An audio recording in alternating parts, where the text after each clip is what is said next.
जिम्मेदारी असदुद्दीन ओवैसी साहब ने दी, जो जिम्मेदारी खासदार इम्तियाज अली साहब ने जब जो जिम्मेदारी दी, अलहमदुलिल्लाह पूरी ईमानदारी से उस जिम्मेदारी को निभाने की हम लोगों ने कोशिश की है।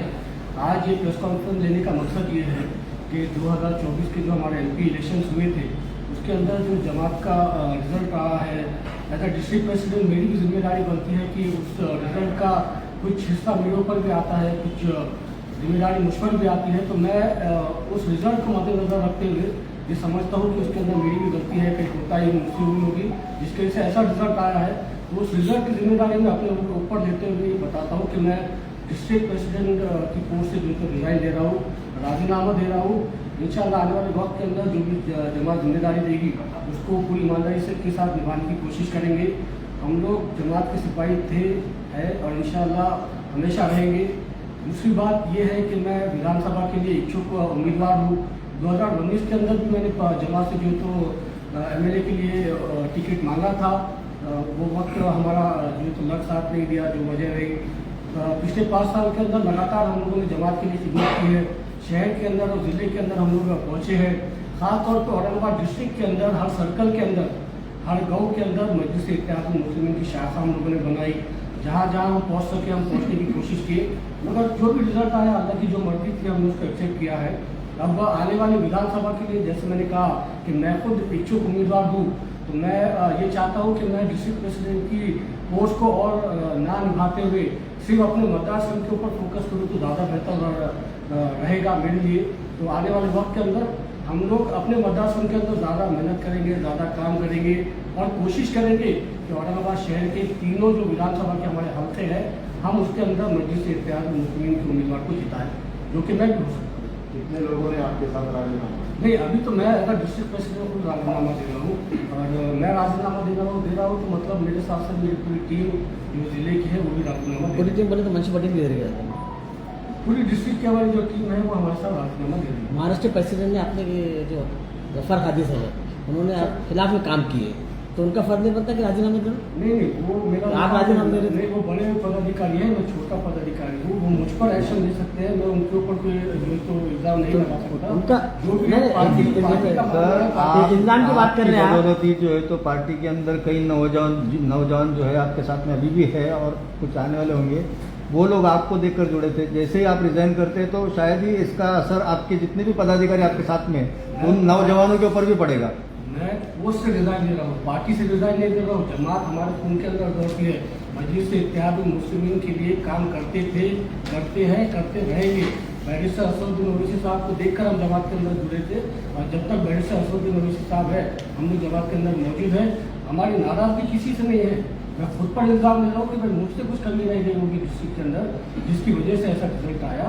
और उस रिजल्ट को देखने के बाद में मुझे लगता है कि मुझे राजीनामा देना चाहिए, जो कि मैंने पहले भी देने की कोशिश की थी।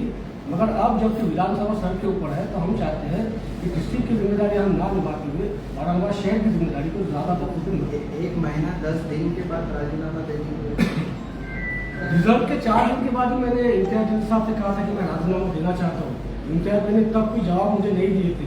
मैं तब से लेकर अभी तक इंतजार कर रहा था कि इम्तियाज मेरी तरफ से ही कोई ट्वीट आएगा कि भाई डिस्ट्रिक्ट प्रेसिडेंट हम चेंज कर रहे हैं, मगर क्योंकि उनकी तरफ से कोई जवाब नहीं आया, इसलिए मैं अपनी रिस्पॉन्सिबिलिटी समझते हुए डिस्ट्रिक्ट प्रेसिडेंट की पोस्ट से राजीनामा। परसों बैठक में जवाब आया क्या?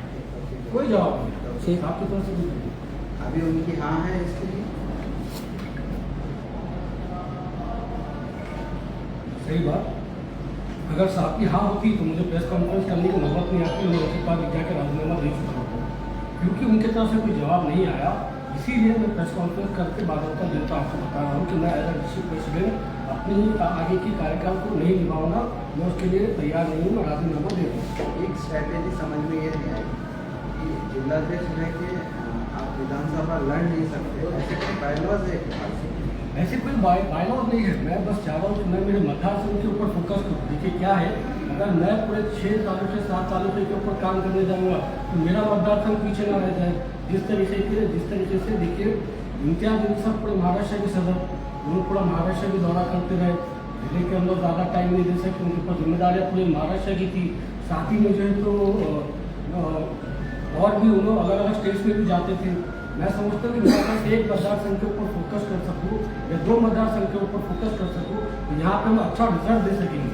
और औरंगाबाद शहर ऐसा है कि मुझे लगता है कि 3 सीट हम जीत सकते हैं, बशर्ते यहाँ पर हमको थोड़ा सा ज़मीन के ऊपर और अच्छे से मेहनत करने की जरूरत है।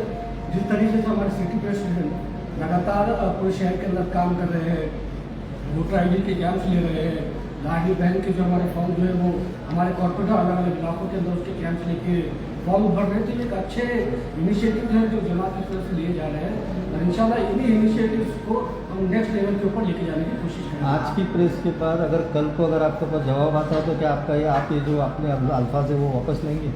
उनसे जवाब आता है किस बात का? इम्तियाज साहब या असदुद्दीन साहब अगर वो कुछ बोलते हैं कि भाई राजीनामा आपका नहीं, बैरिस्टर असदुद्दीन ओवैसी साहब का, इम्तियाज साहब का हर हुक्म सब आपको जो भी हुक्म वहाँ से आएगा तो इंशाल्लाह उसके ऊपर लगभग कहा जाएगा। आप मध्य से इच्छुक हैं? मैं दोनों हल्के से इच्छुक, चाहे मध्य हो या पूर्व हो, दोनों में से जो भी हल्के से जिम्मेदारी जमात देगी इंशाल्लाह उसके ऊपर हम लगभग करेंगे। अगर नहीं देते तो क्या आप अच्छी बात? देखिए ना बॉस, अभी इतनी जल्दी आप क्यों दे तो तैयारी करने आप ऐसा बोले कि हाँ समीर में आपको मिलेंगे, आपने बहुत मेहनत की है, आप अभी से नेगेटिव क्यों हो रहे? मैं पॉजिटिव हूँ कि मुझे पिछली बार नहीं मिला, इंशाल्लाह ये बार मिल जाएगा। आप दुआ करिए, आपकी दुआ से मिल जाएगा। आपकी बैठक हुई कल या परसों इम्तियाज साहब, जब आपने नहीं कहा कि रिजाइनिंग इम्तियाज हुई, नहीं भाई मैं परसों काहे की बैठक हुई? वो हमारी पार्टी की इंटरनल बैठक है, उससे आपका क्या है? हम इंटरनल कुछ प्लानिंग्स करेंगे, हमारे कैंप चलने के ताल्लुक से प्लानिंग हो सकती है, वोटर ID किस तरीके से हम बढ़ाएं उसके ऊपर हमारी प्लानिंग हो सकती है। हर प्लानिंग इसी इलेक्शन को लेकर थोड़ी ना रहेगी, प्लानिंग कुछ जो है तो जमात की इंटरनल जो रहती है, हर बात आपको खुल के नहीं बता सकती। ठीक है, हम खुल के जानना भी नहीं चाह रहे। एक तरफ डॉक्टर साहब इच्छुक है और दूसरी तरफ इम्तियाज भाई मध्य के लिए इच्छुक। बिल्कुल। तो ये समीकरण के अंदर समीर भाई का समीकरण कहीं बैठता हुआ नजर नहीं आ रहा। हमारा समीकरण इंशाल्लाह अल्लाह बैठेगी, हमारी उम्मीद, हमारी रात, हमारी तवक्को तमाम जो है तो अल्लाह की तरफ से आने वाले वक्त के अंदर हो सकता है बड़ा उलटफेर हो जाए। आप जो समीकरण की बात करें, सियासत जो समीकरण के ऊपर नहीं चलती, सियासत लग के ऊपर चलती है। आप बोल रहे हैं बड़ा उलटफेर हो जाए, हो सकता है, बिल्कुल हो तो सकता है। आप दूसरे पक्ष में जाके उलटफेर करेंगे कैसे? हमने आपको बताया कि हम जमात के सिपाही हैं, ये जमात को हम लोगों ने कभी छोड़ेंगे और कभी छोड़ेंगे भी नहीं। हमारी दावेदारी तो हम रखेंगे ना जमात के सामने, हमारे सीनियर्स के सामने, हमारे सुप्रीमो के सामने हम ये बात तो कह सकते हैं कि सदर साहब हमें भी मौका दिया जाए। कब तक जो है आप जो लोग बार बार हार रहे हैं उन्हीं को मौका देंगे? नवे चेहरे को भी मौका दिया जाना चाहिए। पिछले 8-10 साल से लगातार हम आवाम के बीच में मौजूद रहे। दारुस्सलाम औरंगाबाद की शुरुआत 2017 में की गई थी, 2019 से हम लोग यहाँ पे जनता दरबार देते आ रहे हैं। आज तक हमारा जनता दरबार चालू है, सुबह में 11 बजे से लेकर 2 बजे तक हम आवाम के यहाँ पे बैठे रहते हैं। हमारे AC कैबिन छोड़ के हम लोग बाहर धूप के अंदर बैठते हैं ताकि आवाम की खिदमत कर सके। तो ये सारी कुर्बानियाँ जो हमारी है ये आवाम भी देख रही है, ये जमात भी देख रही है और हमारे जो तो सुप्रीमो बैरिस्टर असदुद्दीन ओवैसी साहब भी देख रहे हैं। और मेरी उम्मीद ये है कि आने वाले वक्त के अंदर मजलिस इत्तेहादुल मुस्लिमीन के अंदर बैरिस्टर असदुद्दीन ओवैसी साहब ज़मीर साजिद बिल्डर को मौका देंगे। ये बात मैं समझता हूँ कि बात पूरे शहर से चलते हैं। 13 तारीख की बैठक में और ये इस बात से आप उससे पहले प्रेशर बना रहे हैं कि रिजाइन देने का। भाई 13 तारीख को असदुद्दीन साहब आ रहे हैं और असदुद्दीन ओवैसी साहब के ऊपर दुनिया में कोई प्रेशर नहीं चलता तो ज़मीर साजिद बिल्डर का कहाँ से चलेगा? आप डिजाइन देंगे? मैं मेरी पोस्ट से डिजाइन इसलिए दे रहा हूँ ताकि मैं मेरे हल्के में काम कर सकूँ। और मैं आपको ये बात दोबारा कह दूँ कि जमात ने अगर जिम्मेदारी नहीं भी दी तो हम जमात के साथ में हैं, मगर मांगना मेरा हक है। मेरे सदर ने कहा है कि आप मांगिए, देना नहीं देना मैं तय करूँगा, तो हम ना करेंगे। अच्छा, टिकट ना मिलने पे भी पार्टी में रह के बिल्कुल जमात के साथ रहेंगे, काम करेंगे या काम बिल्कुल जमात के साथ रहेंगे और काम करेंगे। 2019 के अंदर ऐसे लग रहा था लास्ट मोमेंट तक कि मुझको टिकट मिल जाएगा, मगर जब बैरिस्टर साहब का ट्वीट आया कि हमने नासिर सिद्दीकी साहब को, डॉक्टर गफ्फार सादिक साहब को और अरुण मौली साहब को टिकट दिया है, तो हमने लब्बैक कहा।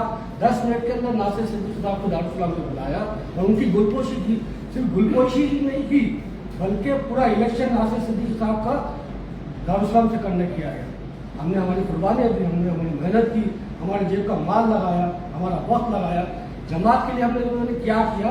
हमने हमारी जवानी जमात के लिए कुर्बान किया है, हमारा वक्त कुर्बान किया है, हमारा पैसा कुर्बान किया है, हमारा वक्त कुर्बान किया है। ये कुर्बानी हमारी है। आपका काम, आपकी तरबियत जो भी है वो बता रही है।